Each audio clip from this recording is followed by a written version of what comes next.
চালিয়েছিল তাদের এখনো গ্রেফতার করা গেল না কেন, সেই প্রশ্ন তুলেছেন কাকলি ঘোষ দস্তিদার। কি বলেছেন তিনি, শোনাব আপনাদের।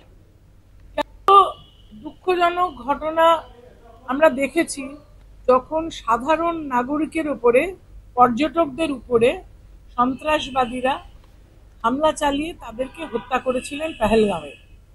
এবং সেই সময় থেকেই আমাদের যিনি চেয়ারপারসন সর্বভারতীয় তৃণমূল কংগ্রেসের মাননীয় মমতা বন্দ্যোপাধ্যায়, তিনি বলেছেন যে আমরা দেশের সঙ্গে সর্বতোভাবে আছি, কেন্দ্রীয় সরকারের সঙ্গে সর্বতোভাবে সহযোগিতা করে এক বাক্যে তিনি জানিয়ে দিয়েছিলেন যে এর শাস্তি যখন হবে তাতেও আমরা সম্পূর্ণভাবে কেন্দ্রীয় সরকারকে সহযোগিতা করব।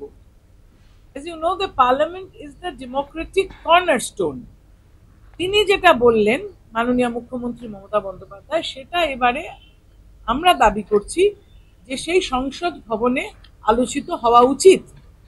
1971-এ তৎকালীন প্রধানমন্ত্রী কিন্তু সর্বদলীয় একটি বিশেষ অধিবেশন ডেকেই আলোচনা করেছিলেন যুদ্ধের পরে।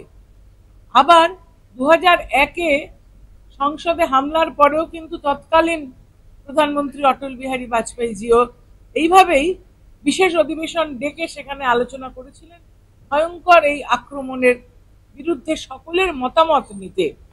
এবারেও আমরা বিশেষ অধিবেশনের দাবি জানাচ্ছি, কেননা মাননীয় মুখ্যমন্ত্রী মমতা বন্দ্যোপাধ্যায় আমাদের নেত্রী যেভাবে বলেছেন যে আমরা সর্বতোভাবে কেন্দ্রীয় সরকারের সহযোগিতা করব এবং ভারতবর্ষকে রক্ষার লড়াইয়ে আমরা সবসময় পাশে আছি।